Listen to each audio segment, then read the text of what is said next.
पिता परमेश्वर, धन्यवाद देते सुंदर समय के लिए। पवित्र आत्मा, आप यहाँ पर मौजूद हो और आपकी अगुवाई से हम ये वचन सीखते हैं, क्योंकि यीशु मसीह ने कहा है कि वो आएगा और तुम्हें सारे बातों को सिखाएगा, सत्य के बातें सिखाएगा। जो मैंने तुमसे कही है वो बातें याद दिलाएगा। पवित्र आत्मा, आप ही हमारे गुरु हो और हम आपके शिष्य हैं और हम आपसे सीखना चाहते हैं। सिखाइए हमें ये बातें, ताकि हमारा जीवन मजबूत हो जाए, ताकि हम यीशु के जैसे जिए और ये दुनिया को बदल के रख दें। धन्यवाद, यीशु मसीह के नाम में मांगते हैं, आमीन। Praise the Lord. तो हमारे जीवन में बहुत सारे कर्ज थे। इतने कर्ज थे, तकरीबन 3 लाख तक का कर्ज था जब हमारा शादी हुआ था। और वो 3 लाख का कर्ज बुद्धि के वजह से, इनके बुद्धि के वजह से जो परमेश्वर ने इनको दिया, 3 लाख का कर्ज इससे चुकता हो गया। किससे? इससे नहीं, इससे 10 रुपये से। 10 रुपये से 3 लाख का कर्ज हमारे सर से उतर गया। कैसे? क्या? प्रीचिंग के अंत में बताऊंगा, अगर याद रहा तो। इफिसियों का किताब, उसका पहला अध्याय 16 वचन। इफिसियों का किताब, उसका पहला अध्याय 16 वचन पढ़ो। इफिसियों उसका पहला अध्याय उसका 16 वचन। तुम्हारे लिए धन्यवाद करना नहीं छोड़ता और अपनी प्रार्थनाओं में तुम्हें स्मरण किया करता हूँ। पौलुस यहाँ पर कह रहा है, पिता ने आपके लिए बहुत कुछ किया, पुत्र ने आपके लिए बहुत कुछ किया, पवित्र आत्मा ने आपके लिए बहुत कुछ किया, और मैं धन्यवाद देता हूँ परमेश्वर को तुम्हारे विश्वास के लिए और तुम्हारे प्यार के लिए। विश्वास किसके पे? विश्वास यीशु मसीह पे। और प्यार किसके लिए? सब प्रकार के और दुश्मनों से और पड़ोसी से। परफेक्ट, ठीक है, सब प्रकार के प्यार। तो मैं ये दोनों बातों को देखता हूं और धन्यवाद देता हूं। आप जब अच्छे गुण को देखते हो, आप उसके लिए धन्यवाद दे सकते हो। पर पौलुस कह रहा है, फिर भी ये परिपूर्णता नहीं है। ये क्या है? ये अधूरा है। ये जो प्यार आपका है संतों के लिए और ये जो विश्वास यीशु मसीह पे है, ये अधूरा है। ये तो बेसिक लेवल है, ये तो स्टार्टिंग लेवल है। इसे तो शुरुआत करते हैं, ये तो हर मसीह में होना ही चाहिए। पर मैं प्रार्थना करता हूं। प्रार्थना का मतलब वहां पर है कि मैं दुआ करता हूं, मैं मांगता हूं परमेश्वर से। मैं क्या कर रहा हूं? मैं मांग रहा हूं परमेश्वर से। मतलब पौलुस जानता था कि यदि ये लोग विश्वास में चल रहे, यदि ये लोग प्यार से भी चल रहे, दोनों पैर उनका सही सलामत है, फिर भी कुछ बाकी था। फिर भी कुछ बाकी था। क्या बाकी है? पौलुस के प्रार्थना में हम देखेंगे कि उनके जीवन में क्या बाकी था। आपको याद रखना है, पौलुस जेल में बैठा है, जेल से ये खत लिख रहा है। उसको पता नहीं उस कलीसिया में हो क्या रहा है, पर आत्मा के द्वारा वो जानता है और उसको प्रकाशन मिल रहा है वहां पे। और आत्मा के द्वारा हर खत जो आप देखते हो, पौलुस उनसे दूर था, फिर भी वो जानता था कि वहां पर क्या हो रहा है। समझ में आया कि नहीं आया? आत्मा के द्वारा आप जान सकते हो किसी के जिंदगी में क्या हो रहा है। स्पेशली पास्टर लोगों को पता ही चलता है, प्रॉफिटर्स को पता ही चलता है कि लोगों के जिंदगी में क्या हो रहा है जब आत्मा उनको बताते हैं। तो पौलुस जानता था कि ये कलीसिया में क्या जरूरत है। और पौलुस कहता है यहाँ पे, निरंतर मैं प्रार्थना करता हूं। पौलुस, ठीक है, आज हमारे लिए अगर आप प्रार्थना करते थे, निरंतर हमारे लिए प्रार्थना कर रहे हो, किस चीज के लिए पौलुस? चलो देखते, वर्स 16 वापस से पढ़ना। तुम्हारे लिए धन्यवाद करना नहीं छोड़ता और अपनी प्रार्थनाओं में तुम्हें स्मरण किया करता हूँ। पौलुस ऐसा आदमी था जो अगर नहीं करता था, बोलता नहीं था। अगर बोला है तो वो करता था। समझ में आया? उसका आदत था लोगों के लिए प्रार्थना करना, स्मरण करना प्रार्थना में। जब लोग आपको कहते हैं कि आपके लिए प्रार्थना करेंगे, डोंट वरी, हम घर जाके आपके लिए प्रार्थना करेंगे, वो करते नहीं है। उतना ही हो गया, उनका प्रार्थना हो गया, वही के वही। समझ में आया? बहुत कम लोग अपना टाइम निकाल के आपके लिए प्रार्थना करेंगे, बहुत कम। और यीशु मसीह जो है अब जो स्वर्गीय स्थानों में गए हैं वो हमारे लिए मध्यस्थी करते बैठते हैं वहां पे, हर रोज हर दिन मध्यस्थी कर रहे हैं हमारे लिए, प्रार्थना कर रहे हैं हमारे लिए। समझ में आ रहा है? यीशु मसीह आज भी प्रार्थना कर रहे हैं आप और मेरे लिए, क्योंकि वो हमसे प्यार करते हैं। जिससे आप प्यार करते हो उनके लिए प्रार्थना करो, उनको लेक्चर मत दो, उनको सुधारने के पीछे मत जाओ, उनके लिए प्रार्थना करो। प्रार्थना एक बहुत ही शक्तिशाली हथियार है। तो पौलुस कहता है प्रार्थना करो। क्या पौलुस ने ये फिर से कहा? हाँ, इफिशियंस 6:18 किसी को याद है? इफिशियंस 6:18 76 क्या है? हर समय हर प्रकार से क्या? Efficiency 6:18 read. हर समय और हर प्रकार से आत्मा में प्रार्थना और विनती करते रहो और इसीलिए जागते रहो कि सब पवित्र लोगों के लिए लगातार विनती किया करो। क्या? सब? सिर्फ उन्हीं के लिए नहीं जिनसे आप, जो आपके नजदीक है। सब प्रकार के संतों से प्यार करना है, मतलब सब प्रकार के संतों के लिए प्रार्थना करना है। चुगली नहीं करना है, उनके बारे में बुराई नहीं करना है, उनका बुरा नहीं सोचना है। अगर आप किसी से प्यार करते हो उनके लिए प्रार्थना करोगे। अगर सब प्रकार के संतों के लिए प्यार करते हो तो सब प्रकार के लिए प्रार्थना भी करना पड़ेगा। सब प्रकार के दुश्मनों से प्यार करते हो तो सब प्रकार के दुश्मनों के लिए भी प्रार्थना करना पड़ेगा। सब प्रकार के पड़ोसी से भी प्यार करते हो तो सब प्रकार के पड़ोसी के लिए भी प्रार्थना करना पड़ेगा। जिससे आप प्यार करते हो उनके लिए प्रार्थना करोगे। सब लोग हैं मेरे साथ? तो इफिशियंस 6:18 में बोलता आत्मा में। आत्मा में मतलब जानो कि आप किसके लिए क्या प्रार्थना कर रहे हो। प्रभु उनको आशीष करो, प्रार्थना किया, उनको आशीष करो, प्रार्थना नहीं, उनके पीड़ा को अपना पीड़ा समझ के प्रार्थना करो। दानियल जो था सबसे पवित्र जन था उस समय में, और उसने कहा नेहमाया सबसे पवित्र था, मूसा सबसे पवित्र था, और उन लोगों ने कहा कि हमने तेरे विरुद्ध पाप किया परमेश्वर। जब वो इजरायली के लिए प्रार्थना कर रहे थे, हमने, दानियल ने क्या पाप किया? नहीं, पर उन्होंने लोगों का पाप अपने सर पे डाल के बोला हमने परमेश्वर आपके विरुद्ध पाप किया। यह होता है आपका प्रार्थना। दूसरों का पीड़ा अपना पीड़ा समझ के प्रार्थना करो। समझ में आ रहा है? क्योंकि आपके साथ नहीं हो रहा है तो आप हल्के से प्रार्थना करोगे। जब आपके साथ होता है आप एकदम आहे भर भर के प्रार्थना करोगे। परमेश्वर ये, क्योंकि आपकी जिंदगी में चल रहा है और किसी और की जिंदगी में चल रहा है तो आप आराम से प्रार्थना, उनको आशीष दो, बस खत्म। समझ में आ रहा है कि नहीं आ रहा है? उनके पीड़ा को अपना पीड़ा समझ के प्रार्थना करो। तो पौलुस ऐसा ही प्रार्थना करता था। 6 प्रकार के प्रार्थना है, एक्चुअली 7 प्रकार के प्रार्थना है। सब लोग बोलो 7। सबको याद रहेगा ये 7 प्रकार के प्रार्थना? ठीक है। द फर्स्ट प्रार्थना प्रेयर ऑफ इंटरसेशन, मतलब मध्यस्थी का प्रार्थना। मध्यस्थी मतलब I pray for someone else, दूसरों के लिए प्रार्थना करना।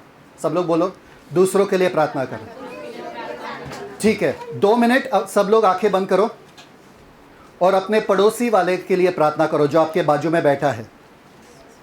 2 मिनट, जो भी आपके बाजू में बैठा है उनके लिए झट से प्रार्थना करो, जैसे कि वो आपके लिए प्रार्थना करे। जैसे कि आप अपने लिए प्रार्थना कर रहे हो वैसे अपने पड़ोसी के लिए प्रार्थना करो।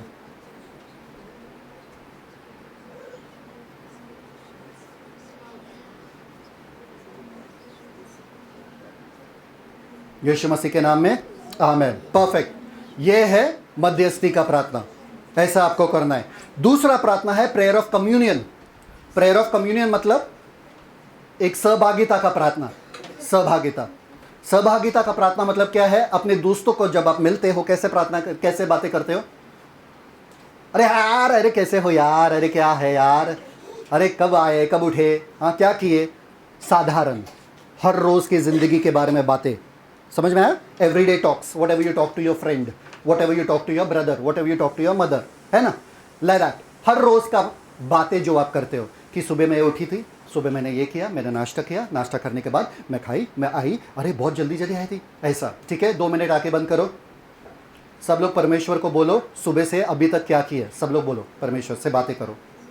बोलो सुबह परमेश्वर मैं उठी थी, मैंने ये किया, मैंने वो किया, और पता है ये हुआ वो हुआ। सिर्फ बातें करो, अपने दिन के बारे में बताओ।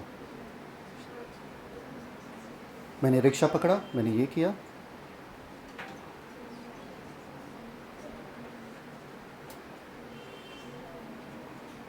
परफेक्ट, यीशु मसीह के नाम में आमीन। समझ में आया?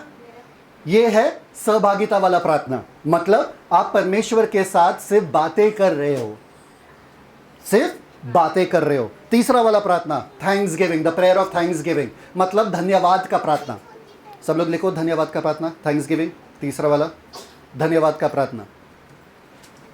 सब लोग आंखें बंद करो। 3 चीज के लिए धन्यवाद दो परमेश्वर को।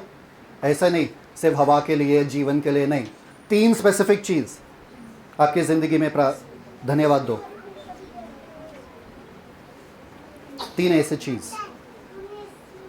धन्यवाद परमेश्वर पैसों के लिए, धन्यवाद मेरे पति के लिए, धन्यवाद मेरे घर के लिए, धन्यवाद मेरे नौकरी के लिए, धन्यवाद। परफेक्ट, यीशु मसीह के नाम में आमीन। Perfect. Next one, the fourth one. सब पहला वाला कौन सा था? मध्यस्थी का। दूसरा बातचीत करने का। तीसरा धन्यवाद बोलने का। ठीक है, हर रोज आपको प्रार्थना ऐसा करना है। शुरुआत कैसा करना है? पिता धन्यवाद इसके लिए, उसके लिए, उसके लिए, धन्यवाद धन्यवाद धन्यवाद धन्यवाद यीशु मसीह के नाम में। अंत में क्या बोलना है आपको? यीशु मसीह के नाम में आमीन। बस उतना ही। ठीक है, अभी चौथा वाला प्रार्थना, द प्रेयर ऑफ वर्शिप, आराधना का प्रार्थना। सब लोग ये गाना गाएंगे, हो तेरी स्तुति आराधना। आंखें बंद कीजिए और गाओ। तेरी स्तुति और आराधना करता हूँ मैं तुझसे ये प्रार्थना, महिमा से तेरी तू इस जगह को भर, जो भी तू चाहे तू यहाँ पर कर।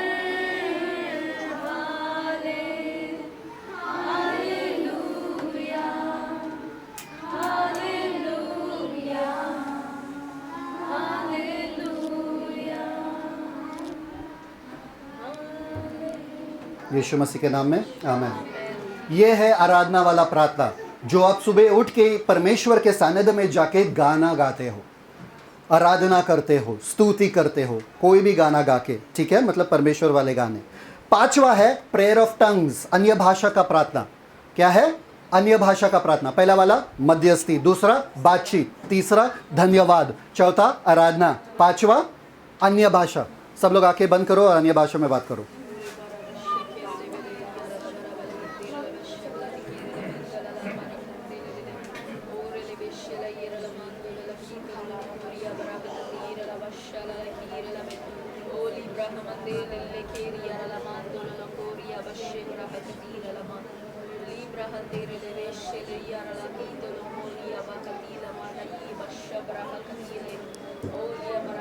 यीशु मसीह के नाम में मांगते आमीन।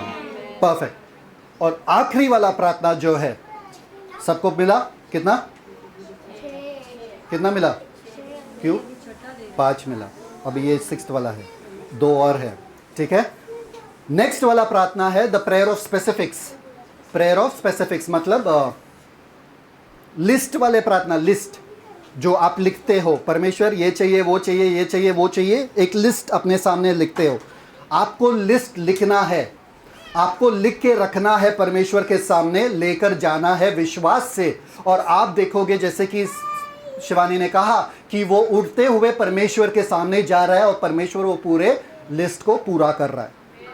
समझ में आ रहा है कि नहीं आ रहा है? आपको विश्वास के साथ वो लिस्ट लेकर जाना है। मेरे ग्रेजुएशन ऐसा होना चाहिए, मुझे ये करना है, मुझे जिंदगी में ये करना है, वो करना है, वो करना है। एक लिस्ट लेके जाओ।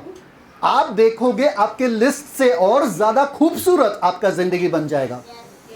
और जैसा आप ये करोगे, परमेश्वर को महिमा मिलेगा। एक बंदा था जो हमेशा प्रार्थना बुक में लिखता था, और वो बुक जब भी परमेश्वर जवाब देते थे, वो बुक को ऐसा लिखता था, जवाब मिल गया, जवाब मिल गया, जवाब मिल गया। उसके पास इतने सारे बुक्स हो गए, इतने सारे डायरीज हो गए परमेश्वर के प्रार्थना का। और किसी ने पूछा उसको, तुमको कभी डाउट नहीं होता क्या परमेश्वर पे? उन्होंने बोला, मेरे पास प्रूफ है, पूरा प्रूफ है कि परमेश्वर जिंदा है। देखो, इस तारीख पे उन्होंने ये जवाब दिया, उस तारीख पे इसका ये जवाब दिया, इस तारीख पे। और उनका आदत सा हो गया था, सबके पास जा जाके तुम्हारा प्रार्थना का निवेदन दो, निवेदन दो, निवेदन दो, सबसे ले लेके वो लिखता था और उनका सारा जवाब मिल गया। समझ में आया? तो लिस्ट वाले प्रार्थना, सब लोग बोलो लिस्ट। आज ही घर जाके अपना लिस्ट बनाओ, परमेश्वर के सामने लिखो और रखो अपने बाइबल में, आप देखोगे वो पूरा होगा। आमेन। कितने जनों को विश्वास है? आमेन, परफेक्ट। और लास्ट वाला बहुत ही मुश्किल है, किसी को मालूम है क्या है? नहीं रे, दुश्मनों के लिए प्रार्थना। लास्ट वाला सबसे मुश्किल है, शांति वाला प्रार्थना, जिसमें आपका दिमाग भी बंद होता है, आपका सब कुछ बंद होता है, आपको सिर्फ मुंह भी बंद रखना है, सिर्फ शांत रहना है परमेश्वर के साथ। चलो सब लोग आंखें बंद कीजिए। अभी सब लोगों के दिमाग में बहुत कुछ चल रहा है, आंखें बंद, बहुत कुछ चल रहा है, बहुत कुछ चल रहा है। उसको शांत कैसा कराना है? सब लोग सांसें लेना, गहरे सांस लेना और धीरे से रिलीज करना। और अभी अपने सांसों को महसूस करो, जैसे आप सांस से ले रहे हो, महसूस करो अपने सांसों को, अपने हाथों को महसूस करो, अपने कान को, अपने बालों को, अपने पूरे बदन को, अपने कपड़ों को जो आप पहने हो, महसूस करो उसको।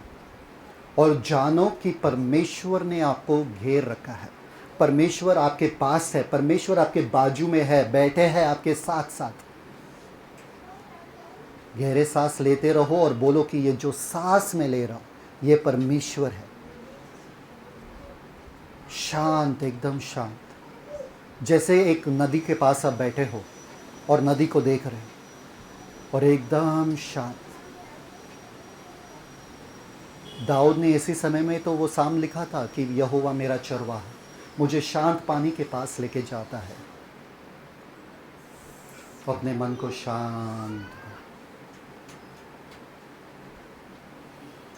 एक गहरे सांस लो,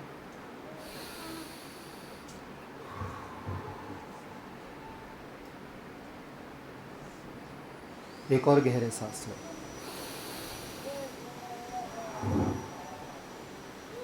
यीशु मसीह के मीठे नाम में मांगते हैं, आमीन। परफेक्ट। सब लोग हैं मेरे साथ? कितने जनों का दिमाग फिर भी घूम रहा था और कितने जनों का दिमाग शांत नदी के पास पहुंच गया था? शांत पहुंच गया था, शांत हो गया था। सिंपल। कहीं पे भी जब भी आपका मन घबराए, आप तुरंत बैठ के शांत हो सकते हो और आपका चेहरे पे चमक भी आ जाता है, आपको उससे बाहर आने का मन ही नहीं करता है। प्यार का सबसे बड़ा परिभाषा है शांत होना। प्रार्थना का सबसे उच्च स्थान है शांत होना। The Lord is in His holy temple, let all the earth be silent before Him. परमेश्वर अपने मंदिर में, पवित्र मंदिर में है, समस्त पृथ्वी उसके सामने क्या हो जाओ? शांत, स्तब्ध हो जाओ। क्योंकि जब तक आप हिल रहे हो, आपका नजर परमेश्वर पे नहीं जाएगा। जब आप शांत रहते हो, तभी आप परमेश्वर को देख सकते हो। आमीन। सब लोग हैं मेरे साथ? 7 तरह के प्रार्थना करेंगे रोज। कोई बोलेगा मुझे प्रार्थना नहीं आता है। कभी आपका मूड रहेगा टंग्स में प्रार्थना करना, कभी आपका मूड रहता है शांत होकर प्रार्थना, कभी गा के प्रार्थना करना, कभी किसी के मध्यस्थी करने के लिए प्रार्थना। पर प्रार्थना निरंतर होना चाहिए। कैसे भी गा के करो कि प्रार्थना कर, टंग्स में बात करो कि कम्युनियन परमेश्वर से बातें करो, कुछ भी करो, पर प्रार्थना निरंतर होना चाहिए। सब लोग है? ठीक है, आगे जाते हैं। तो यहां पर वर्स 17 देखना, इफिशियंस 1:17। इफिसियों 1:17। Thank you father. कि हमारे प्रभु यीशु मसीह का परमेश्वर जो महिमा का पिता है, तुम्हें अपनी पहचान में ज्ञान और प्रकाश की आत्मा दे। वाह, ज्ञान और प्रकाश का आत्मा। अभी ये आत्मा कौन सा वाला आत्मा है? पवित्र आत्मा है कि आपके मनुष्य का आत्मा है? कौन सा आत्मा है? पवित्र आत्मा। कौन सा आत्मा है एस्तर? विच स्पिरिट इज इट? पवित्र आत्मा। कौन सा स्पिरिट है? Human spirit, Holi spirit. कौन सा है? परमेश्वर आपको अपना आत्मा क्यों दे? आपके पास तो आत्मा ऑलरेडी है, ह्यूमन स्पिरिट ऑलरेडी है, मनुष्य का आत्मा आप में ऑलरेडी, इसलिए तो आप जिंदा हो, आपके सांसें चल रही है। हाँ कि ना? तो पौलुस क्यों प्रार्थना करेगा कि आपको वो वाला आत्मा मिले? तो कौन सा वाला आत्मा मिलना चाहिए? पवित्र आत्मा भी आपके पास है ही। क्योंकि जब आपने भरोसा किया तभी आपके पास पवित्र आत्मा मिल गया। तो ये कौन सा वाला आत्मा है? ज्ञान और प्रकाश, ये दो आत्मा वापस आना पड़ेगा आपके पास, ज्ञान और प्रकाश। हाँ, कौन सा आत्मा? यहां पर आत्मा मतलब मनस्थिति, एटीट्यूड। एटीट्यूड मतलब क्या? सोच, विचार, मन। सब लोग हैं आपके? मन, ज्ञान और प्रकाश वाला मन दे। अभी एक प्रॉब्लम यहां पर है, ज्ञान शब्द यहां पर है ही नहीं। ज्ञान शब्द यहां पर है ही नहीं, यहां पर बुद्धि शब्द है, नॉलेज नहीं है। कौन सा शब्द है? बुद्धि। सब लोग बोलो बुद्धि। तो अपने बाइबल में अगर ज्ञान लिखा है वहां पे पेंसिल से कैंसिल करके बुद्धि लिखना वहां पे। पेंसिल से, पेन से नहीं। अगर पेंसिल नहीं लिया तो ठीक है, ओके। बुद्धि। याद है लास्ट टाइम मैंने आपको 2 बहनों के बारे में बताया और एक भाभी, है ना? एक बहन का नाम क्या था? क्या था? नॉसिस, एपिग्नोसिस, सब बोल दो। सब भूल गए। सोफिया, याद है सोफिया? इसलिए मैं बोलता वापस से वीडियो देखो सब। ये कब हुआ, है ना? सोफिया। दूसरा वाला क्या था? फोर्नेसिस। क्या था? फ्रोनेसिस। सोफिया और फ्रोनेसिस दोनों बहनें हैं। बुद्धि जो है उनको सब आता है, बुद्धि जो है उनको सब आता है। सोफिया जो है उनको आता है और कैसा करना वो भी आता है, पर फ्रोनेसिस जो है उसको आता है सब कुछ कैसा करना और करती भी है। समझ में आया कि नहीं आया? है ना? समझ में आया कि नहीं आया? सोफिया क्या है? उनको आता है और कैसा करना आता है वो भी जानते हैं। मतलब आपको आता है दाल पकाना, आप जानते हो भी दाल कैसे पकाते हैं, पर आप पकाते नहीं हो अगर सोफिया हो तो। अगर फ्रोनेसिस हो, आपको पता है दाल कैसे पकाना है और आप पकाते भी हो अच्छे से, तो उसको फ्रोनेसिस कहते हैं। सिंपल। सब लोग हैं मेरे साथ? आज मैं आपको यूनानी भाषा सिखाऊंगा, जिस भाषा में पौलुस ने लिखा था। क्योंकि जब हम वो जानते पौलुस ने क्या लिखा, फिर हम जानते हैं कि वो क्या कहना चाहता था हमसे। ठीक है? तो अब यहां पर कहता है कि मैं प्रार्थना कर रहा हूं कि पिता ने, पुत्र ने और पवित्र आत्मा ने क्या क्या किया आपके जिंदगी में, वो ग्रहण करने के लिए बुद्धि का आत्मा चाहिए, बुद्धि का मन चाहिए, विजडम, सोफिया। समझ में आया? तो सोफिया 2 तरह के होते, एक धरती वाला सोफिया और एक स्वर्गीय सोफिया। धरती वाला बुद्धि और स्वर्गीय वाला बुद्धि। धरती वाला बुद्धि तो आप बाबा में भी देख सकते हो, इधर उधर भी देख सकते हो। वो जो संत वंत बैठते हैं उनके पास भी बुद्धि है, वो साधारण बुद्धि है। वो धरती वाला बुद्धि है, वो कुछ काम का नहीं है, वो कुछ काम का नहीं है। अगर याकूब का किताब पढ़ोगे तो वहां पर लिखा है, एक होता है धरती वाला बुद्धि, दूसरा होता है स्वर्गीय बुद्धि। हम स्वर्गीय बुद्धि में से हैं। तो पौलुस कह रहा है कि मैं प्रार्थना कर रहा हूं कि आप लोगों को क्या मिले? स्वर्गीय वाला बुद्धि। ठीक है, open your Bible. Thank you father. स्वर्गीय वाला बुद्धि आपको क्या दिलाता मालूम है क्या? Insight into the present. सब लोग बोलो insight into the present. Perfect. मतलब अभी क्या करना है, अभी मेरे जिंदगी में मुझे क्या करना है। एक अगर समस्या आपके सामने आता है, आप हड़बड़ा जाते हो क्योंकि आपको लगता है कि आपके पास सॉल्यूशन नहीं है। कितने जन यहां पर है जो गलत निर्णय लिए हैं जिंदगी में और सोचते काश मैं अगर ये निर्णय नहीं लेती थी या लेता था तो मेरा जिंदगी और बेहतर होता था। कितने जनों को लगता है ऐसा? इसके लिए आपको सोफिया की जरूरत है, क्योंकि सोफिया आपको दिखाता है, जताता है, दिखाता है, बताता है कि आपको कैसा निर्णय लेना है। कितने जनों को ऐसा आत्मा चाहिए या ऐसा मन चाहिए कि जब भी आप समस्या में हो आपको पता है वहां पर क्या करना? कितने जनों को चाहिए? चाहिए सबको? नहीं चाहिए? जब यीशु मसीह नाव में थे और ये चेले जो थे वो तूफान के बीच में था, सब नाव तूफान के बीच में था, वो लोग मरने वाले थे, वो लोग यीशु मसीह को उठा के क्या कह रहे थे? क्या कह रहे थे? जब चेले मरने वाले थे और यीशु मसीह सो रहे थे नाव में, क्या कह रहे थे? हे स्वामी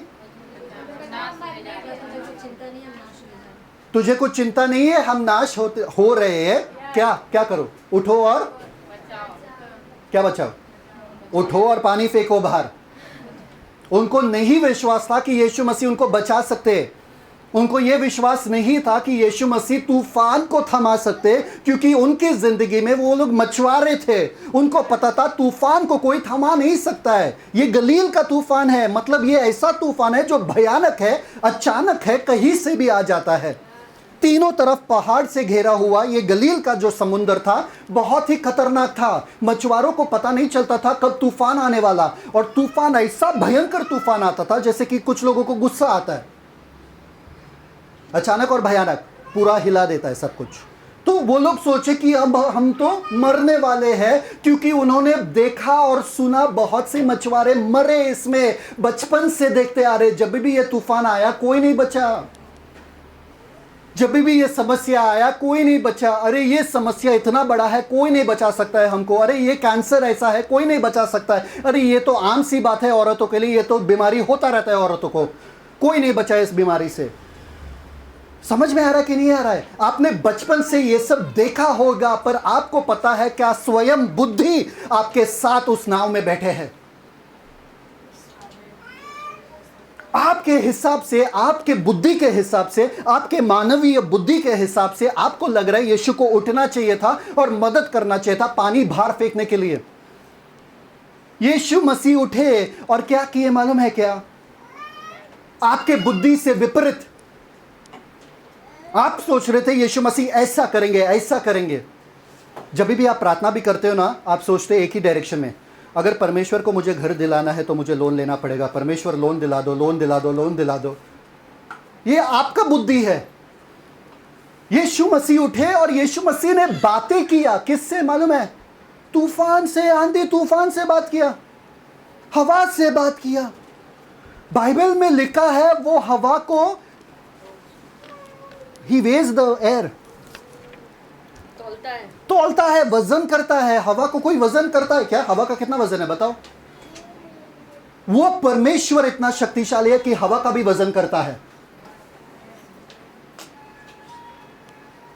यीशु मसीह उठे और उन मछुआरों के सामने तूफान से बात किया। ये लोग हैरान हो गए। अरे ये लोग बोले तूफान से कौन बात करता है, कैंसर से कौन बात करता है, बीमारी से कौन बात करता है, एक झाड़ से कौन बात करता है, समस्या से कौन बात करता है, ये दुखड़ा, ये जो पेन है, ये हड्डी जो दुख रहा है, इससे बातें कौन करता है? हम तो डॉक्टर से बातें करते हैं, हम तो लोगों से बातें करते हैं, क्योंकि हमें लगता है कि हमारा सब कुछ जो हमको मिलेगा वो आदमी से मिलेगा, तो हम आदमी के पास जाते हैं, हम सोचते एक तरफ। पर जब बुद्धि स्वयं आपके साथ है, आपका तूफान से बातें करना होता है। समझ में आ रहा है कि नहीं आ रहा है? यीशु मसीह ने तूफान से बात किया और थमा दिया तूफान को। तुरंत वहां पर लिखा है, तुरंत तूफान थम गया, शांत हो गया। और ये लोग हैरान हो गए। ये लोग बोले ये कैसा मनुष्य है, किस प्रकार का आदमी है ये, कौन सी मिट्टी से बना है ये, कि तूफान भी इसका आवाज सुन के थम जाता है। और वो लोग उनका आराधना करने लगे यीशु मसीह।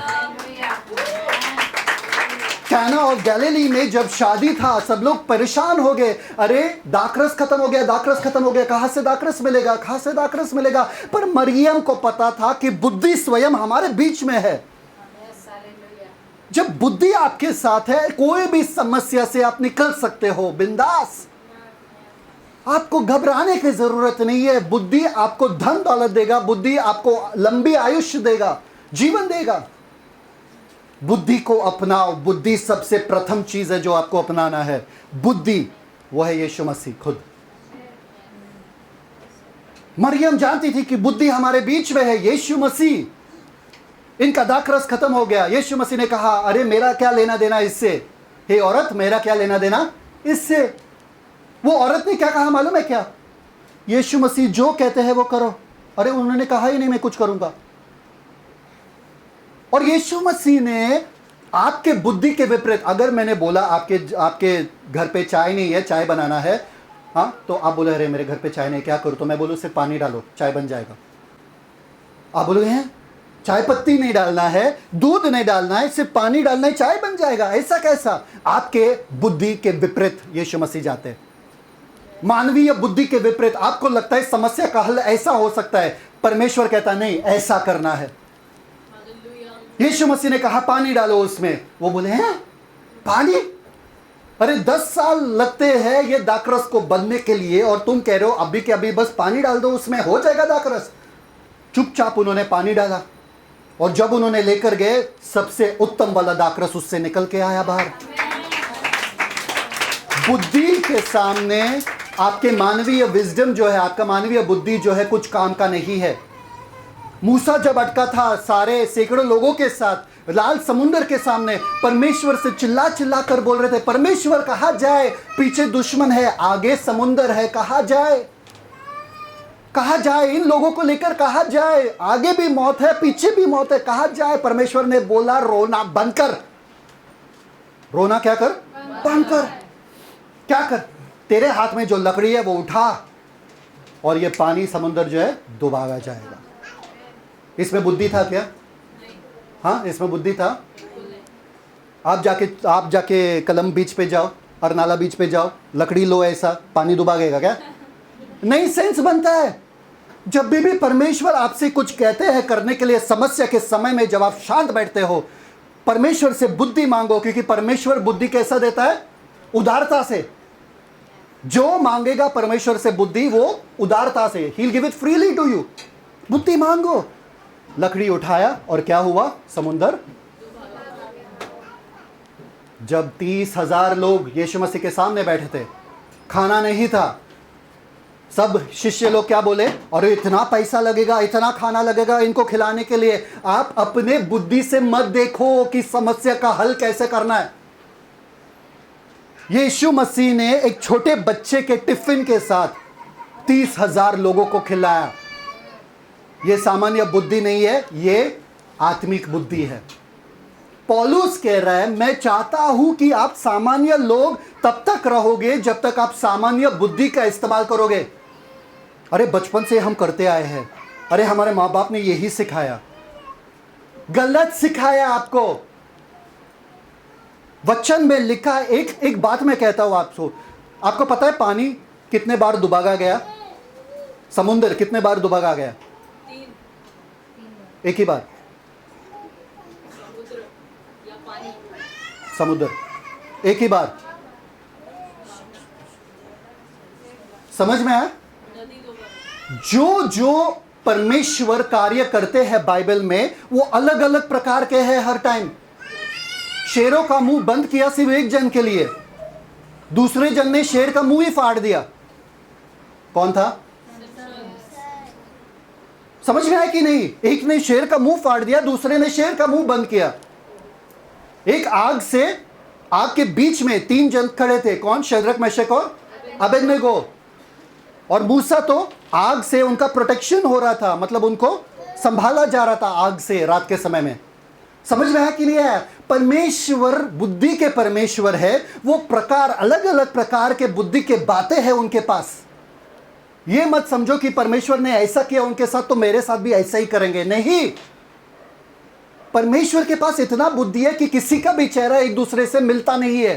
सोचो आप कैसे, किसी के भी आंखें नहीं मिलती। अरे जुड़वे लोगों का भी आंखें और पूरे बदन नहीं मिलता है।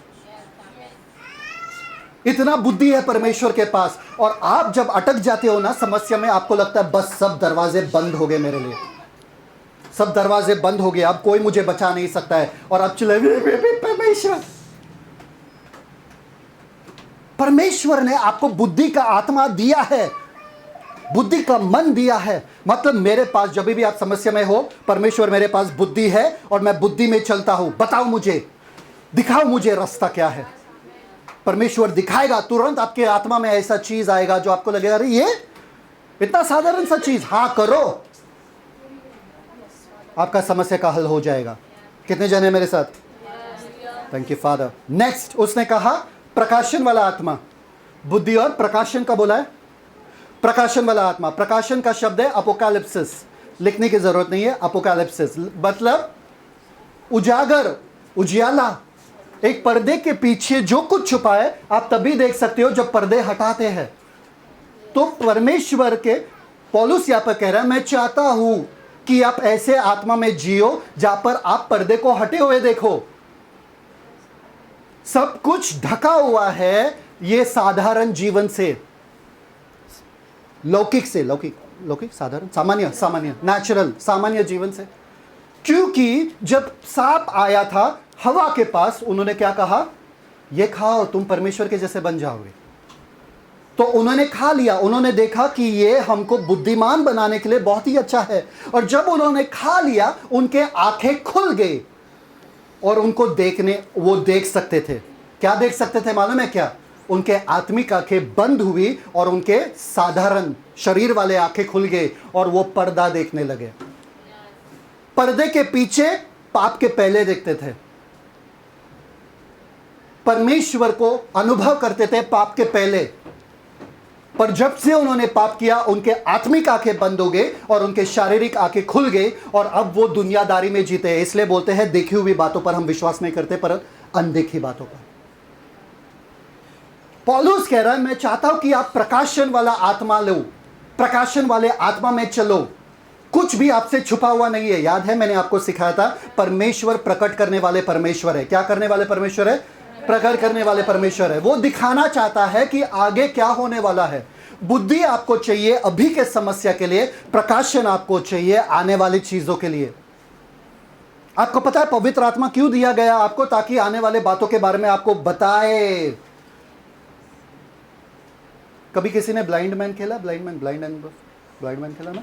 आंखों पे पट्टी बांध के पकड़ने का करके, वैसे कर रहे हैं हम लोग क्रिश्चियनिटी में। अरे थोड़ा थोड़ा आशीष मिल जाए, थोड़ा आशीष मिल जाए। अरे आशीष भाग रहा है, आशीष भाग रहा है। अरे आवाज तो सुनाई दे रहा है, आशीष इधर भाग रहा है उधर, और हमारे आंखें बंद है। पौलुस कह रहा है मैं पट्टी उतारना चाहता हूं। मैं कहता हूं कि परमेश्वर वो पट्टी उतारे आपके आंखों से और आप देखो कि आपके लिए क्या क्या रखा है। प्रकाशन वाले आत्मा से जियो। यीशु मसीह कैसे जीते थे? जब पतरस के पास लोग आए थे चुंगी लेने के लिए, क्या लेने के लिए? टैक्स, पैसा। तो पतरस क्या किए? अरे मेरे पास पैसा नहीं, अरे मेरे पास पैसा नहीं। क्या किए? यीशु के पास गए। किसके पास गए? उनको मालूम था कहाँ जाना है। वो बैंक अकाउंट में नहीं गए, अरे मेरे एसबीआई में कितना है, मेरे बड़ौदा में, अरे बड़ौदा बर्बाद हो गया। ऐसा नहीं किए। कहाँ गए वो? डायरेक्ट। यही आपका प्रतिक्रिया होना चाहिए। पैसे का समस्या हो, बीमारी का समस्या, कोई भी समस्या हो, तुरंत भागो यीशु के पास, क्योंकि यीशु प्रकाशन में चलते हैं। खुद प्रकाश है। इसलिए यीशु मसीह कहे उठ प्रकाशमान हो जाओ, आइज़ाया में लिखा है। क्योंकि मालूम है कि आप में प्रकाश का आत्मा है। तो वो बंदा यीशु मसीह के पास जाता है। यीशु मसीह कहते हैं क्या हुआ? वो लोग चुंगी लेने के लिए आ गए थे। हाँ, टैक्स लेने के लिए आ गए। अभी क्या करें? एक चीज करो, पहले मच्छी पकड़ो। पहले वाले मच्छी के मुंह में एक सोने का सिक्का रहेगा। अरे यार, पहले मच्छी के मुंह में एक सोने का सिक्का रहेगा, तो तेरा भी टैक्स भर, मेरा भी टैक्स भर। अगर आप आए मेरे पास और बोले कि मेरे पास समस्या है पैसे का, और मैंने बोला भाजी वाले के पास जा, पहले बटाटा जो है उसमें एक सोने का सिक्का रहेगा, वो बटाटा उठा के लेकर आना, सिर्फ एक ही बटाटा। कैसा लगेगा आपको? आप बोलोगे मूर्ख हो क्या? मैं मछुआरा हूं, पूरे जिंदगी भर मैंने मच्छी पकड़ा है, पकाया है, उसको काटा है, सिर्फ गंदगी निकलता है मच्छी से, सोने का सिक्का कहां से निकलेगा? अपने बुद्धि को बंद करो। अपने बुद्धि से चलोगे तो भ्रष्ट ही है वो। समझ में आया? यीशु मसीह जो कहते हैं वो दिमाग से परे है, वो आपके दिमाग में बैठेगा नहीं। बंदा गया, पहला मच्छी पकड़ा और मच्छी सिक्का लेके बैठा था कब से वहां पे, आओ मुझे पकड़ो। कहां से सिक्का पकड़ के लाया वो? अमीर लोगों के पास सिक्का रहता हो, वो तो समुद्र के पास जाते नहीं है। कहां से मिला? प्रकाशन का आत्मा आपको सब कुछ दिला सकता है जहां पर आप हो। आपको कहीं जाने की जरूरत नहीं है। आपको पता है ईडन गार्डन जो था वो कैसा बना था? सोना बना था। उस जमीन के नीचे सोना था, उस जमीन में सब कुछ गड़ा हुआ था अगर आप देखोगे तो। और हरी भरी रिवर्स, नदियां वहां पर बहती थी। परमेश्वर ने सब कुछ आपको वहीं पे दिया है, आपको कहीं जाने की भागने की जरूरत नहीं है। आप थकते हो, इसलिए यीशु मसीह ने कहा है बोझ से किसके पास जाओ, मेरे पास क्यों नहीं जाते और थकते रहते हो और भागते रहते हो। प्रकाशन का आत्मा खुद प्रकाश के पास है, जिसने कहा आप खुद प्रकाश हो, आप दुनिया का उजियाला। हाँ, लगता है किसी को मिल नहीं रहा है कुछ। सामरी स्त्री से यीशु मसीह जब मिले थे, क्या कहा सामरी स्त्री से? तेरा तो कितने पति है? 5 पति है। और छठा वाला कौन है? 6 पति है। नहीं, 5 पति है। और ये 6th वाला जो है, तू उसके साथ रह रही है। सामरी स्त्री डर गई। सामरी स्त्री बोली, तुम क्या नबी हो क्या? तुमको कैसे पता? किसने तुमको कहा? तुम तो यहूदी हो, तुम तो दूर देश से आए हो, तुम्हें मेरे जिंदगी के बारे में किसने कहा? ये प्रकाशन का आत्मा है। कोई आपको बेवकूफ बना के जा नहीं सकता है। आपको उनका नियत सामने दिखाई देगा, आपको उनका पूरा जिंदगी सामने दिखाई देगा अगर आप प्रकाशन में चल रहे हो तो। कितने जन यहाँ पर बेवकूफ बने हैं। लोगों ने बेवकूफ बना के चले गए और आप बोले इसने ऐसा मेरे साथ किया। प्रकाशन के आत्मा में अगर आप चलते हो, कोई आपको बेवकूफ बना नहीं सकता है। सब लोग बोलो प्रकाशन का आत्मा। आपको पता है यीशु मसीह को भी ये भी पता था कि कौन उसको धोखा देगा। पता था कि नहीं पता था? कैसे पता था? आपको पता रहेगा कौन धोखा देगा तो आप तो आज ही उनको छोड़ दोगे। आप बोलोगे निकल जाओ मेरे ज़िंदगी से, मुझे पता आप धोखा दोगे मुझे। पर यीशु मसीह ने उनको फिर भी रखा अपने साथ, फिर भी उनको खिलाया पिलाया, उनका परिवार, उनके बारे में सोचा, उनको सब ख्याल रखा उनका। आपको पता चलेगा, इसलिए परमेश्वर कुछ कुछ चीज़ें आपको दिखाते नहीं है, वरना बोलेगे कि आज के आज ही इनको भगा देंगे। अगर इनको पता चलेगा ये धोखा देंगे तो इनसे प्यार ही नहीं करेंगे। समझ में आ रहा है कि नहीं आ रहा है? आपको पता चल रहा है विश्वास और प्यार इससे बढ़कर वाला जिंदगी है जो परमेश्वर चाहते कि आप वो जियो। पर आपको अपना बुद्धि बंद करना पड़ेगा। तुरंत बीमार होते तुरंत डॉक्टर के पास भाग जाते हो, तुरंत कुछ समस्या होता है तुरंत आपका चेहरे का हाव भाव बिगड़ जाता। क्यों? क्या आपका परमेश्वर मरा हुआ है क्या? आपका राजा जिंदा नहीं है? तो किस चीज का फिक्र, किस चीज का डर? इसलिए चिड़ियों के ऊपर कभी देखा है टेंशन? क्यों? क्यों? वो जानते हैं। वो आप जानते हो क्या? बोलो बुद्धि और प्रकाशन का आत्मा। बुद्धि और प्रकाशन का आत्मा। बहुत से बातें ऐसे हैं जो परमेश्वर आपको बताना चाहते पर आप सीखना नहीं चाहते हो। आपको पता है बहुत पहले मैं और मेरे दोस्त ऐसे बैठे थे और सोच रहे थे कुछ बिजनेस करना है। बहुत साल पहले बिजनेस करना है। तो हमने सोचा, मैंने उनसे बोला कि क्यों ना ऐसा बिजनेस करते जिसमें लोगों के घर पे मेन्यू कार्ड डिलीवर करते। क्या डिलीवर करेंगे? Menu card. और जब वो लोग फ़ोन करेंगे हमें खाना लाने के लिए, हम दुकान में होटल में जाके खाना लेकर जाएंगे और 5 रुपये एक्स्ट्रा चार्ज करेंगे उन लोगों को। ना आपके पास होटल है, ना आपके पास बनाने के लिए कुछ है, बस बैठो फ़ोन ले लो, फ़ोन उठाओ, वो लोग कॉल करेंगे, जाके 5 रुपये एक्स्ट्रा चार्ज करो। इडली का अगर 15 रुपये है तो आप 20 रुपये चार्ज करो, या बिरयानी का अगर 50 रुपये है तो आप 60 रुपये चार्ज करो। है ना?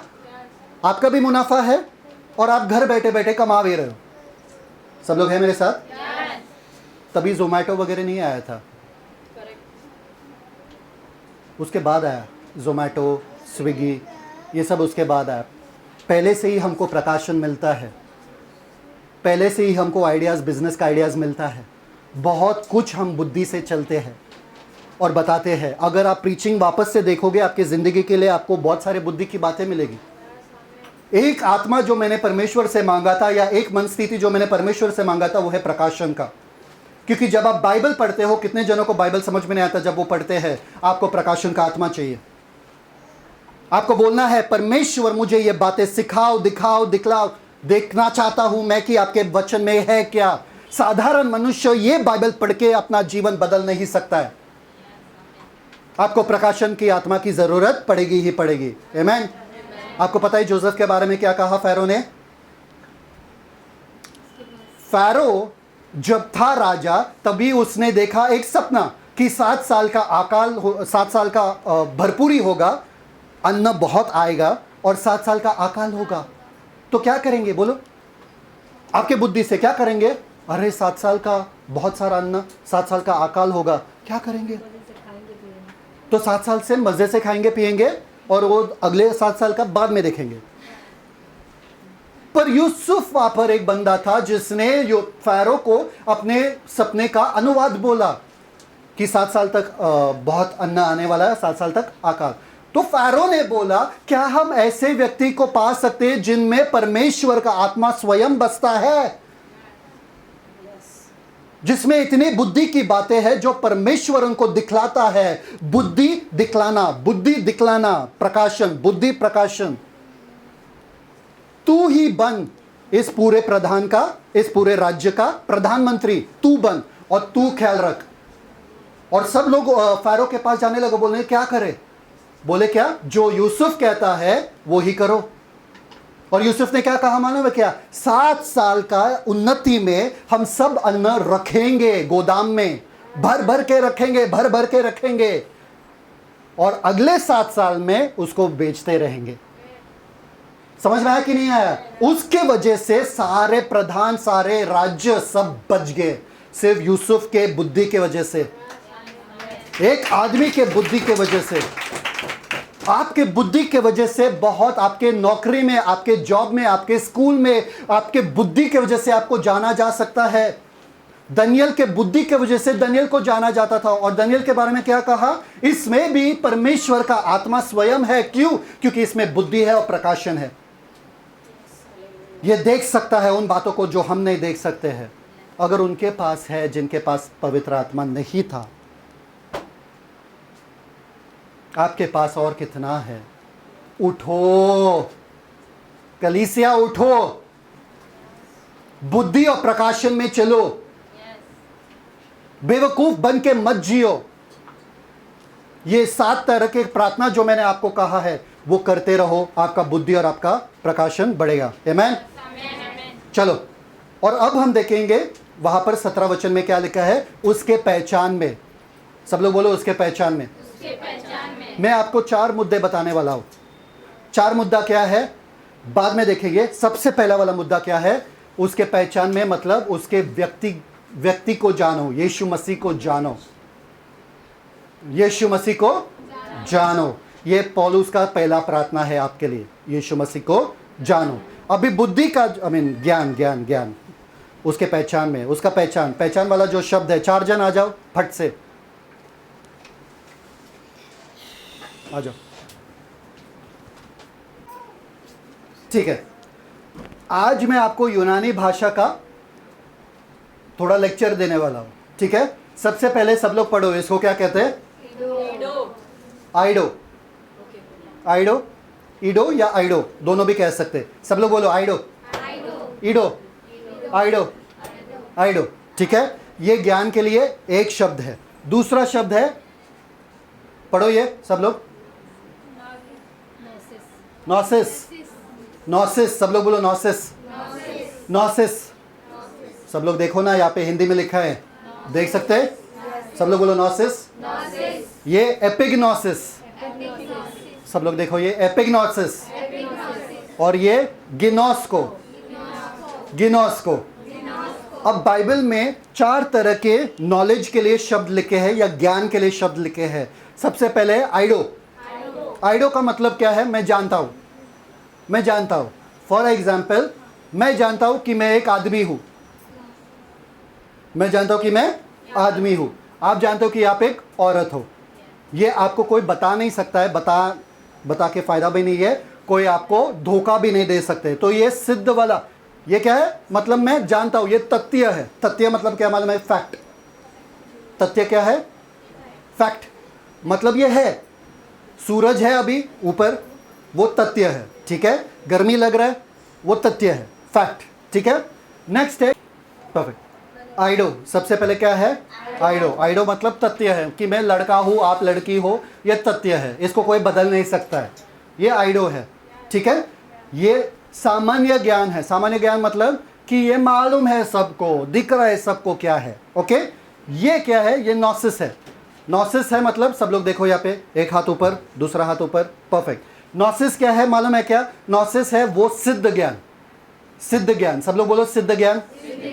ओके, कि मुझे सबसे सिद्ध ज्ञान मिल गया, इसके आगे कोई ज्ञान है ही नहीं, सिद्ध ज्ञान मुझे मिल गया। इसका मतलब है एपिग्नोसिस। सब लोग बोलो एपिग्नोसिस। एपिग्नोसिस मतलब किसी के साथ ऐसा रिश्ता रखना जिस रिश्ते के वजह से मेरा जिंदगी बदलता है। समझ में आया कि नहीं आया? मतलब मैं किसी के साथ एक रिश्ते में हूं और उस रिश्ते ने मेरी जिंदगी को बदला है, उसको बोलते हैं एपिग्नोसिस। ओके, और ये गिनोस्को जो है, सब लोग बोलो गिनोस्को। ये वाला है कि मैं किसी के साथ रिश्ता रख रहा हूं और उनको जानता हूं, बस मेरा जिंदगी बदल नहीं रहा है। समझ में आया? ये गिनोस्को लास्ट वाला क्या है कि मैं इसके साथ रिश्ता रख रहा हूं, मैं इनको जानता हूं, पर मेरा जिंदगी बदल नहीं रहा है, मैं वैसे के वैसे ही हूं। फॉर एग्जाम्पल, सबको पता है स्कूल में हम लोग कंप्यूटर के बारे में सीखते हैं। हमको पता है कंप्यूटर करके कुछ चीज़ है, टीचर ने बताया सीखना ही पड़ेगा, ये तथ्य है। समझ में आया?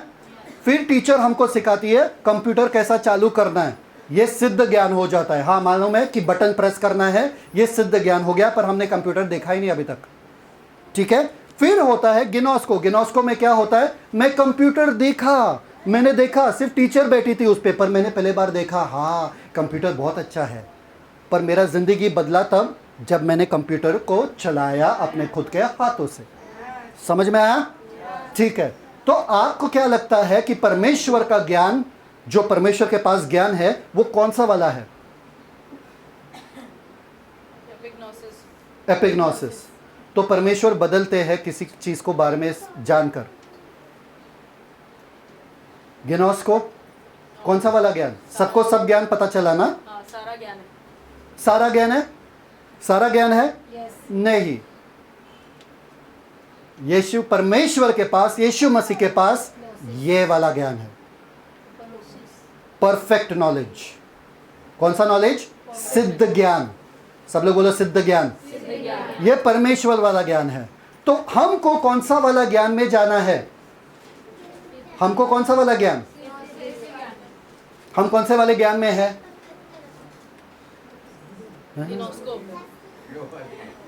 गिनोस्को में है। हम यीशु को जानते हैं, पर हमारा जीवन बदला नहीं है। Keep your hands down, keep your hands down. हम गिनोस्को वाले में है, हम यीशु को जानते हैं, हम वचन को जानते हैं, हम चर्च आते हैं, पर हमारा जिंदगी बदल नहीं रहा है। ब्रदर, मेरा जिंदगी ऐसे के ऐसे क्यों है? क्योंकि हम एपिग्नोसिस में जा नहीं रहे हैं। जिस ज्ञान से हमारा जिंदगी बदलता है वो एपिग्नोसिस है, ये वाला है। समझ में आया कि नहीं आया? ब्रदर, जब भी मैं आता हूं चर्च में, मैं प्रार्थना करके आता हूं कि आज परमेश्वर मेरे जीवन को बदल के रखे वचन से। आपको पता है, फिर आप बोलोगे ब्रदर नहीं, वैसा वचन नहीं प्रचार कर रहे हो जिससे किसी का जीवन बदल जाए। सिस्टर ने सिखाया आपको, प्रॉब्लम कहाँ है? बीज में है कि जमीन में? जमीन में। बीज सही है ना, वचन तो सही है। आपके जिंदगी में अगर बदलाव नहीं आ रहा है तो प्रॉब्लम कहाँ है? आपके दिल में, आपके जमीन में है। सब लोग बोलो मेरे जमीन में है। अगर मेरा जीवन बदल नहीं रहा है तो मेरा जमीन खराब है। बोलो ना, मेरा जीवन बदल नहीं रहा है तो मेरा जमीन खराब है। आपको एपिग्नोसिस चाहिए। कोलोशियंस 1:9 and 10 पढ़ो, झट से पढ़ो। Colossians 1:9 and 10। यहां पर जो शब्द लिखा है इन द नॉलेज ऑफ हिम, वो एपिग्नोसिस है, ये वाला है। कोलोशियंस 1:9 and 10 पढ़ो। कुलुसियों का 1:9-10। कुलुसियों पहला अध्याय उसका 9वां वचन। इसलिए जिस दिन से यह सुना है, हम भी तुम्हारे लिए प्रार्थना करने और विनती करने से नहीं चूकते कि तुम सारे आत्मिक ज्ञान और समझ सहित परमेश्वर की इच्छा की पहचान में परिपूर्ण हो जाओ। क्या? परमेश्वर के इच्छे के पहचान, एपिग्नोसिस में परिपूर्ण होते जाओ। मतलब तुम्हारा जिंदगी बदलना चाहिए जब तुम परमेश्वर के इच्छे को जान गए। बदलाव होना चाहिए। जब आप बाइबल पढ़ते हो आपका जिंदगी बदलना चाहिए। ऐसे के ऐसे अगर रहे आप बाइबल पढ़ने के बाद, ऐसे के अरे लूली लग रहा है यार, एकदम सुस्त लग रहा है, तो आपने बाइबल अच्छे से पढ़ा नहीं, आपने प्रार्थना अच्छे से नहीं किया, आप चर्च अच्छे से नहीं आए। समझ में आया कि नहीं आया? नेक्स्ट वर्स पढ़ो, डैनियल 11:32। अगर बड़े बड़े काम करना है आपके जिंदगी में तो आपको क्या करना है? They that know their God will do great exploits. वो जो अपने परमेश्वर को हिंदी में क्या है? बड़े बड़े काम करेंगे. 11:32। ध्यान से सुनना सब लोग, है ना? खाना मिलेगा, सब हाथ ऊपर करो, सोना मत। हाँ दानियल की पुस्तक उसका 11वां अध्याय उसका 32 वचन। सुनो, और जो दुष्ट होकर उस वाचा को तोड़ेंगे उनको वह चिकनी चुपड़ी बातें कह कहकर भक्तिहीन कर देगा। परंतु जो लोग अपने परमेश्वर का ज्ञान रखेंगे वे या बांध कर बड़े काम करेंगे। जो लोग परमेश्वर का ज्ञान रखेंगे, सब लोग बोलो ज्ञान, वो हिया बांधकर, वो दृढ़ होकर बड़े बड़े हैरत अंगेज काम करेंगे। यूनानी भाषा में अगर हम ये वचन देखते हैं वहां पर एपिग्नोसिस है, मतलब जो लोग परमेश्वर को जानते हैं और उस रिश्ते से उनका जीवन पे प्रभाव होता है, वो बदलते हैं उस रिश्ते से, वो लोग दृढ़ होंगे और बड़े बड़े काम करेंगे। जब आप वचन पढ़ते हो आपको बोलना है, पवित्र आत्मा मुझे बताओ ये मेरे जीवन में कैसे लागू करूं, पवित्र आत्मा मुझे बताओ ये मेरे जीवन को कैसे बदल के रख सकता है। समझ में आ रहा है कि नहीं आ रहा है? फिर ही आप बड़े बड़े काम परमेश्वर के लिए कर सकते हो। परमेश्वर के वचन में लिखा है कि मेरे लोग, होशेया 4:6 पढ़ो, होशेया 4:6। Thank you father. सब लोग है? Thank you. होशेया 4:6। होशे की पुस्तक उसका 4था अध्याय उसका 6वां वचन। मेरे ज्ञान न होने से मेरी प्रजा नाश हो गई है। तूने मेरे ज्ञान को तुच्छ जाना है, इसलिए मैं तुझे अपना याजक रहने के लिए योग्य ठहराऊंगा। क्या क्या क्या? मेरे लोग किसके वजह से? मेरे ज्ञान के ना होने से. मेरे ज्ञान ना होने से। कौन सा ज्ञान? मेरा ज्ञान। सब लोग बोलो मेरा ज्ञान। परमेश्वर का ज्ञान कौन सा है? कौन सा है? नोसिस। यहां पर शब्द नोसिस है। मेरा ज्ञान, परमेश्वर कह रहा है लोग मेरा नोसिस नहीं होने के कारण बर्बाद हो रहे, पर तुमने एपिग्नोसिस को ठुकराया, तुमने एपिग्नोसिस को ठुकराया, इसलिए मैं तुमको ठुकरा रहा हूं। मतलब तुम बदलना नहीं चाहते थे। जब मैं तुमसे बातें कर रहा हूं तुम बदलना नहीं चाहते थे, तुम ढीठ के ढीठ हट्टीपना दिखा रहे थे, इसलिए मैं तुमको ठुकराऊंगा। समझ में आ रहा है? समझ में आ रहा है? आपको पता है आपको उद्धार क्या देता है? आपको उद्धार क्या देता है? मैं आपको बताता हूं। 1 तिमोथी 2:4 किसी को याद है? Yes. 1 तिमोथी 2:4 किसी को याद है? कौन मेमोराइज करता है? क्या है? परमेश्वर चाहता है कि हर एक का उद्धार हो, और वो सत्य को भली बातें पहचान ले. सत्य को भली बाती। पहचान ले. उद्धार कैसा होता है? सत्य को एपिग्नोसिस करके। मतलब जब आप सत्य को देखते हो, सत्य के बारे में सुनते हो, सत्य का प्रभाव आपके जिंदगी पे होना जरूरी है, फिर आपका उद्धार होता है। सब लोगों को मिला कि नहीं मिला? समझ में आया? सत्य का एपिग्नोसिस मतलब मैंने सत्य को सुना और उस सत्य ने मेरे जीवन को बदल के रखा है, तब आपका उद्धार होता है। हालेलुया. बहुत हैवी जा रहा है, नहीं. है मेरे साथ? ठीक है। जो लोग एपिग्नोसिस को ठुकराते हैं, परमेश्वर ने क्या कहा? मैं उनको ठुकराऊंगा। करेक्ट? करेक्ट? ठीक है। 2 तिमोथी 3:7। Thank you father. मजा आ रहा है? हालेलुया. बच्चे को भी मजा आ रहा है, सब खड़े रहते हैं। 2 तिमोथी 3:7 पढ़ो। दूसरा तीमुथियुस उसका 3 अध्याय 7वां वचन। और सदा सीखती तो रहती है पर सत्य की पहचान तक कभी नहीं पहुंचती। सत्य के एपिग्नोसिस तक कभी पहुंचते नहीं है। सदा सीख रहे हैं ये लोग, भाषण पे भाषण सुन रहे, प्रचार पे प्रचार सुन रहे, पर एपिग्नोसिस में आते नहीं है। क्योंकि यही बंदा आपको उद्धार दिला सकता है, यही बंदा आपको जीवन बदल सकता है। तो आप मुझे बताओ कि अब शुरुआत कहां से करें? हम लोग कहाँ है? यहाँ पर है। किसमें है? गिनोस्को में। सब लोग बोलो गिनोस्को। मतलब मैंने प्रचार सुन लिया, मैंने बाइबल पढ़ लिया, मैंने यीशु को जान लिया, सब पहचान, सब मेरा जिंदगी बदला नहीं है। यहां से हमें कहाँ आना है? एपिग्नोसिस में। सब लोग देखो ध्यान से, यहां से हमें एपिग्नोसिस में आना है। एपिग्नोसिस में आना है तो read fast epignosis. Colossians 3:10। Colossians 3:10। Thank you father. Colossians 3:10, 3:10। कुलुस्सियों उसका तीसरा अध्याय उसका 10 10 वचन। और नए मनुष्यत्व को पहन लिया है, जो अपने सृजनहार के स्वरूप के अनुसार ज्ञान प्राप्त करने के लिए नया बनता जाता है। ज्ञान, एपिग्नोसिस प्राप्त करने के लिए नया बनता है। आप नया कब बनते हो? जब एपिग्नोसिस में रहते हो, मतलब आपका जीवन बदल रहा है। तुम गिनोस्को को जानोगे। 8:32, John 8:32। You will know the truth and the truth will set you free. सत्य को जानोगे, तुम सत्य को जानोगे, तुम सत्य को क्या है ये? गिनोस्को, और सत्य तुम्हें आजाद करेगा। क्या? सिर्फ उसको पहचानोगे कि यही सत्य है। पर वो सत्य को तुमको आजाद कराने के लिए आपको इस हश्र पे आना पड़ेगा। फिर आपका जीवन बदल जाता है, आप नए हो जाते हो, आपका अंदर का मनुष्य बदल जाता है। फिर यहां से आते हैं हम सिद्ध ज्ञान में। सिद्ध ज्ञान में मीन्स हम भली बाती परमेश्वर को पहचानते हैं, यीशु को पहचानते हैं।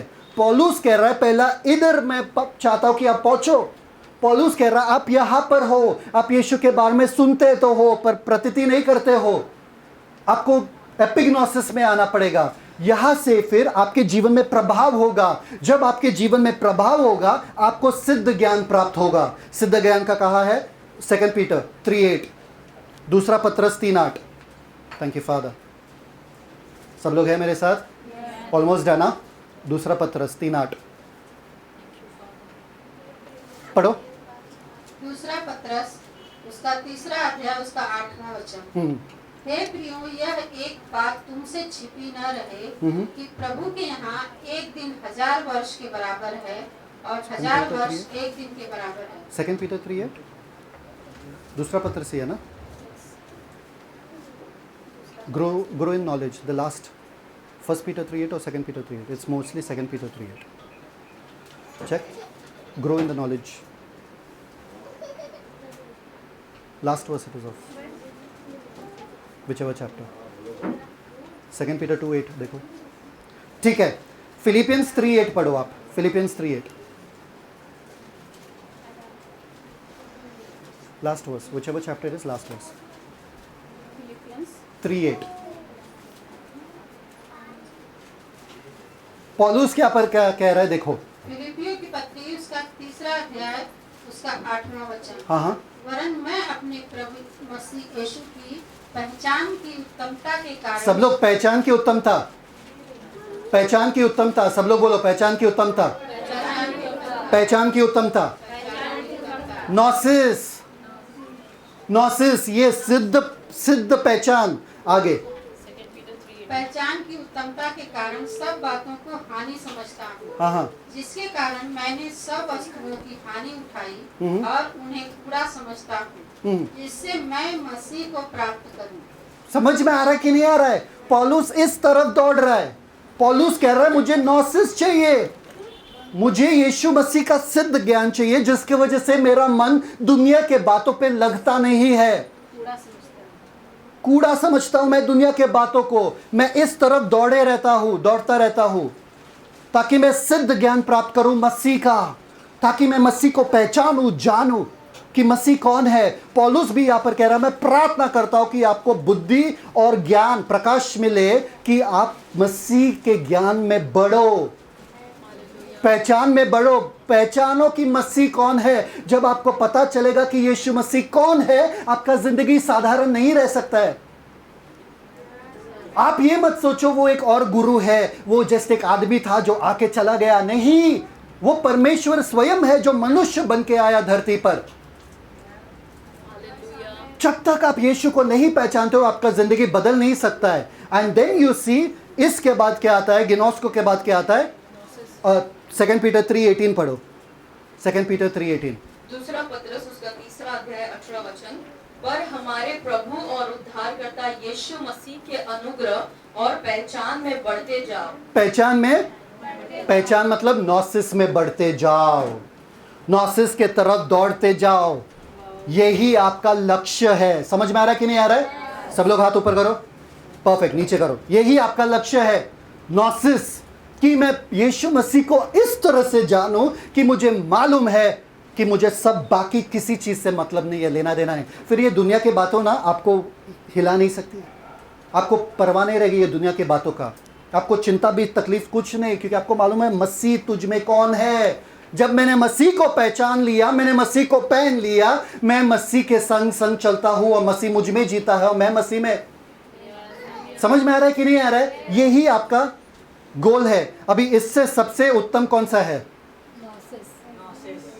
ये नहीं, ये नहीं, I think ईडो। ये परमेश्वर का ज्ञान है। परमेश्वर के ज्ञान से ऊपर भी कुछ है? ईडो, बाप रे बाप, हाँ, सबसे उत्तम वाला है ईडो।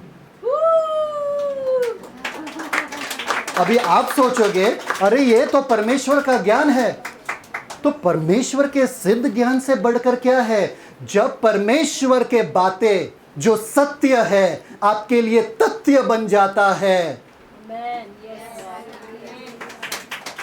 इतना मतलब आप विश्वास करते हो, जितना मुझे मालूम है मैं लड़का हूं, उतना ही मालूम है कि मैं सब चीजें कर सकता हूं मसीह के अनुग्रह के साथ। जितना ही मुझे मालूम है कि मैं लड़का हूं, मुझे मालूम है यीशु के कोड़े खाने से मैं चंगा हो चुका हूं।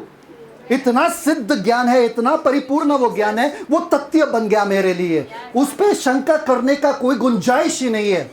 मैं शक कर ही नहीं सकता हूं परमेश्वर के वादों पे। यीशु मसीह ऐसे थे, मालूम है एक बार यीशु मसीह प्रार्थना कर रहे थे रात के समय में, उन्होंने अपने शिष्य को कहा जाओ नाव में, और रात के समय में जा रहे थे, उन्होंने अपने शिष्य को दूर देखा, नदी के बीचों बीच, समुद्र के बीचों बीच। उन्होंने क्या सोचा? अरे नाव यहां पर नहीं है, कैसे चलूं, है ना? नहीं, वो पानी पे चलने लगे। पानी को वो पानी पे चलने लगे। उनके लिए तथ्य था वो कि पानी पे चल सकता हूं, तथ्य है, मेरे पे शंका है ही नहीं। पतरस जब चलने लगा, उसके लिए वो तथ्य नहीं था, उसके लिए वो एक्सपेरिमेंट था। यीशु मसीह अगर तुम हो तो मैं चलना चाहता हूं। ये एपिग्नोसिस है कि मेरे जीवन में प्रभाव हुआ है पर थोड़े देर तक ही हुआ है, मैं डूबने लगा क्योंकि ये मेरे लिए तथ्य नहीं था। यीशु मसीह आराम से खड़े हैं वहां पे। डूबे क्यों? डूबे क्यों नहीं, डूबे क्यों, है ना? क्योंकि तुम्हारा विश्वास कमजोर था। मजबूत विश्वास तथ्य वाला विश्वास होता है। कि नींद में भी पूछो कि तुमको परेशानी है क्या, कुछ तकलीफ है क्या, परमेश्वर जागे हुए ना, मैं सो सकता हूं आराम से। समझ में आ रहा है कि नहीं आ रहा है आपको? हमारा गोल ये है कि वचन में अगर लिखा है मेरे लिए वो तथ्य बन चुका है, मेरे लिए वो ही काफी है, बस और कुछ मायने नहीं रखता है। डॉक्टर का रिपोर्ट मायने नहीं रखता है, अरे मेरे बैंक बैलेंस मायने नहीं रखता है, अरे मेरे पैसा नहीं है मेरे पास मायने नहीं रखता है। क्यों? क्योंकि परमेश्वर ने कहा मेरे हर जरूरतों को वो पूरा करेगा। ये तथ्य है मेरे लिए। परमेश्वर ने कहा कोई भी बीमार नहीं रह सकता, ये तथ्य है मेरे लिए। ये सामान्य ज्ञान है और ये ज्ञान में मैं चलता हूं। जितना मुझे मालूम है, यकीन है कि मैं लड़का हूं, उतना ही मुझे मालूम है मेरा परमेश्वर मुझे संभालेगा। जब आपका पहचान मसीह का तथ्य वाला बन जाएगा, आपका जिंदगी बदल जाएगा। आमीन। सब लोग बैठो, गुड जॉब। तो आप बुद्धि और प्रकाशन में कैसे चल सकते हो? बुद्धि और प्रकाशन में पौलुस मुझे बताओ ना कैसा चलना है। जैसे पौलुस ने लिखा वहां पे, मैं प्रार्थना करता हूं। प्रार्थना से आप बुद्धि और प्रकाशन में चल सकते हो। जितना आप प्रार्थना करोगे, कैसे भी हालत में, कैसे भी परिस्थिति में, प्रार्थना एक ऐसा हथियार है आपके पास। बच्चे कहते हैं ना स्कूल में, तुझे मालूम मेरा पापा कौन है? मेरे पापा आके तुमको मारेंगे। कैसा रहेगा कि तुम अपना पापा लेके घूम रहे हो? समझ में आ रहा है कि नहीं आ रहा है? आपको इतना कॉन्फिडेंस आ जाएगा, आपको इतना कॉन्फिडेंस आ जाएगा, आप कभी भी प्रार्थना कर सकते हो। यीशु मसीह ने ऊपर देख के कहा, जब लाजर के कब्र के बाहर खड़े थे, यीशु मसीह ऊपर देख कर कहा, धन्यवाद पिता, मैं जानता हूं तू हमेशा मेरे बातें सुनता है। अरे किससे बातें कर रहे हैं, कौन है ऊपर? यहूदी लोग हमेशा सर झुका के प्रार्थना करते थे।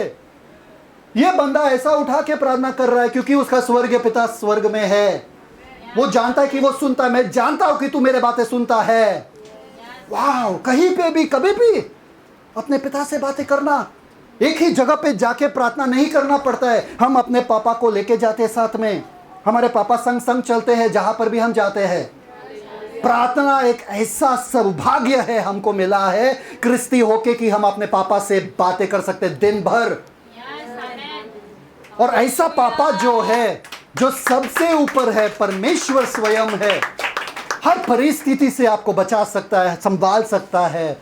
इसलिए उनको कहते हैं रखवाला। यीशु है मेरा रखवाला।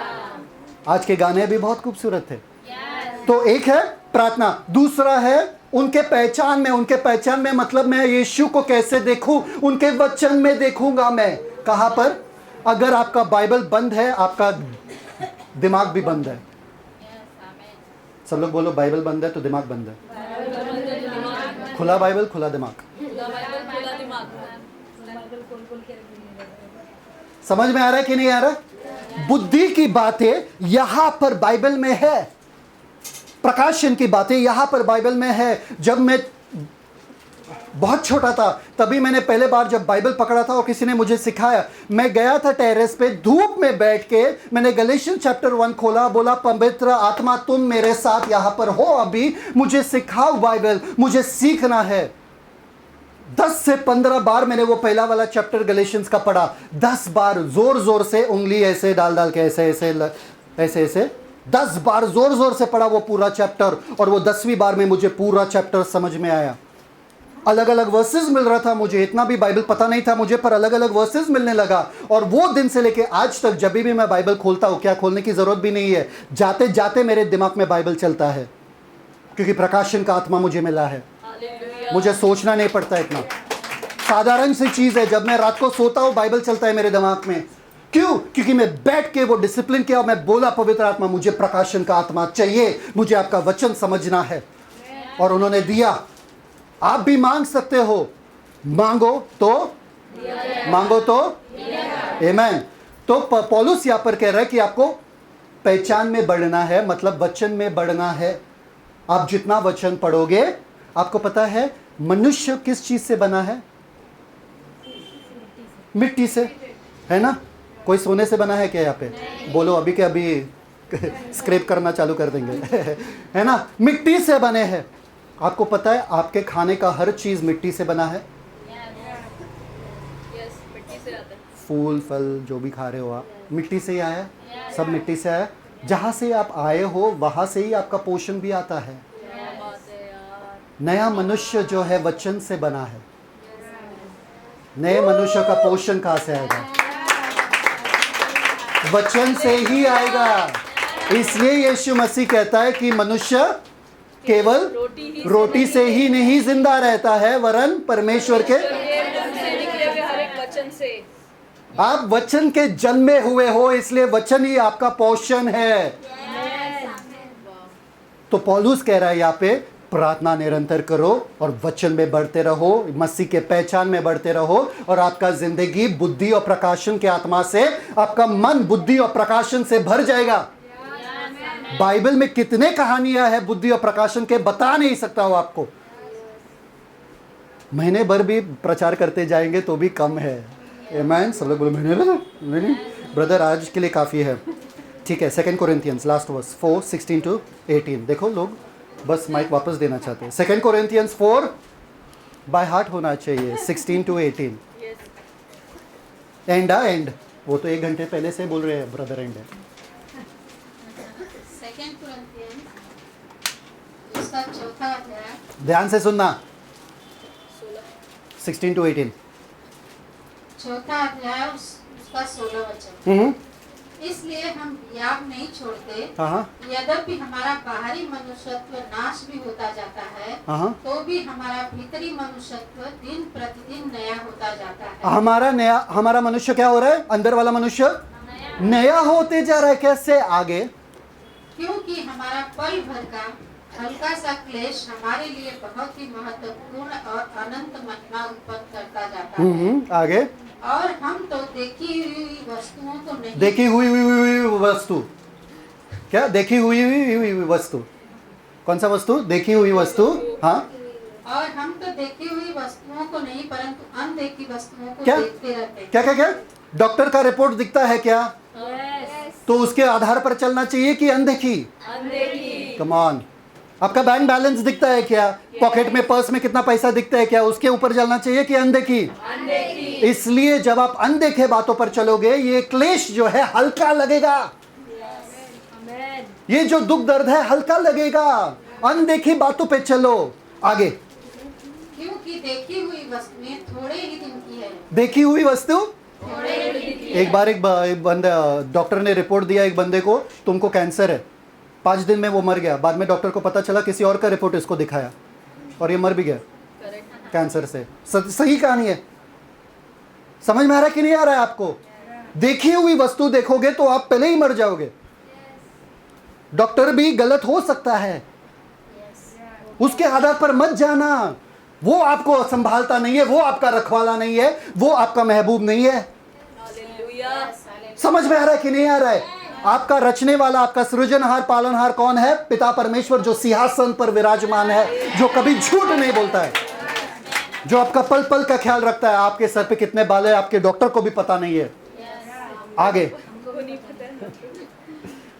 हम तो देखी हुई वस्तुओं को नहीं परंतु अनदेखी वस्तुओं को देखते रहते हैं। हम अनदेखी हुई वस्तु को देखते रहते हैं। आगे। क्योंकि देखी हुई वस्तुएं थोड़े ही दिन की है परंतु अनदेखी वस्तुएं सदा बनी रहती हैं। सदा क्या बनी रहती है? अनदेखी। तो आपको कौन सा चाहिए? अनदेखी। जो बैंक कल बंद होने वाला उसमें आप अपना 1 लाख डालोगे, या जो बैंक सदा सदा से है? सदा सदा से है। एक बार एक औरत, 2 ख्रिस्ती लोग प्लेन में जा रहे थे, पूरा विश्वासी लोग प्लेन में जा रहे थे, पूरा प्लेन ऐसा हिल रहा था और बाहर थंडर और लाइटनिंग था, मतलब गरजना और पूरा बिजली खड़खड़ा रहा था, ये वो। तो सब लोग टेंशन में थे, सब लोग परेशान हो रहे थे और प्लेन पूरा ऐसा ऐसा जा रहा था। ये 2 ख्रिस्ती लोगों ने हाथ पकड़ा, बोला, यीशु मसीह तूने तब थमाया था तूफान को, और आज इस तूफान को तू थमा। और तभी उनके आत्मा में प्रकाशन मिला और उन्होंने अपना कैमरा निकाला और खिड़की के बाहर डाल दिया, खिड़की पे डाल दिया। खिड़की के बाहर नहीं, प्लेन है, खिड़की के बाहर नहीं डाल सकते, खिड़की पे डाल दिया और वो पर्दा बंद किया, फोटो निकाला कुछ, क्योंकि पवित्र आत्मा ने उनको बताया फोटो निकालो। और जब उन्होंने वो फोटोग्राफर को दिया तो फोटोग्राफ हैरान हो गया, फोन किया इसको, ये 2 विश्वासी जनों को। तब तूफान थम गया था। ओके, जब उन्होंने फोटो निकाला तूफान थम गया था, सब अच्छे से चल रहा था। नीचे आ गए थे तो फोटोग्राफ डेवलप करने के लिए दिया। फोटोग्राफ ने फोन किया और बोला कि अरे बाप रे बाप, जल्दी आ जाओ। ये 2 औरत लोग गए थे भाग भाग के और बोले क्या हुआ, ये फोटोग्राफ कहाँ से मिला?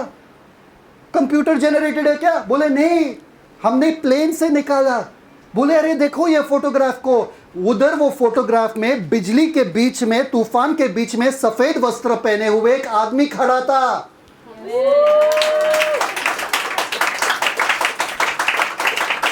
आपका परमेश्वर आपके संग संग हर तूफान में है, आपके साथ। आपको चिंता करने की कोई भी जरूरत नहीं है। अनदेखी वस्तु को देखो क्योंकि वो सदा का है, बाकी किसी को दिखा नहीं। समझ में आ रहा है कि नहीं आ रहा है आपको? अभी आपका सवाल, ये 10 का नोट, अभी आपका सवाल। सब लोग यही सोच रहे थे 10 से 3 लाख का लोन, ऐसा कैसा?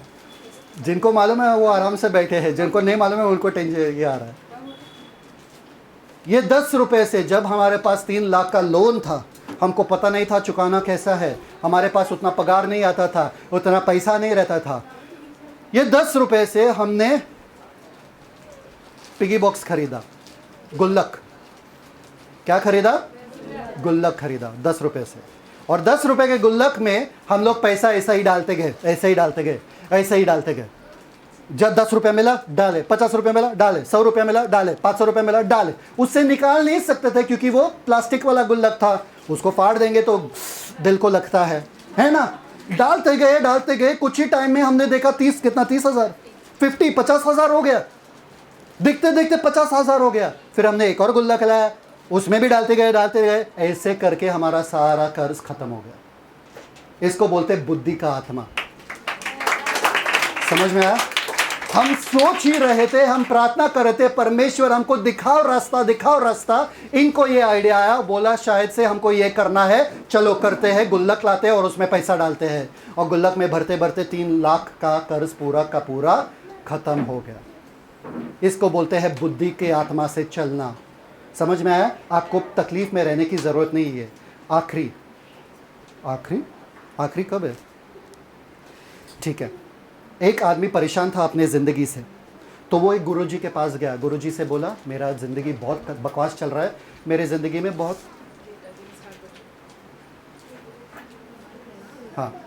एक आदमी परेशान था अपनी ज़िंदगी से, वो गुरुजी के पास गया और गुरुजी को बोला कि मेरे ज़िंदगी में बहुत परेशानी है, मैं बहुत तकलीफ़ में हूँ।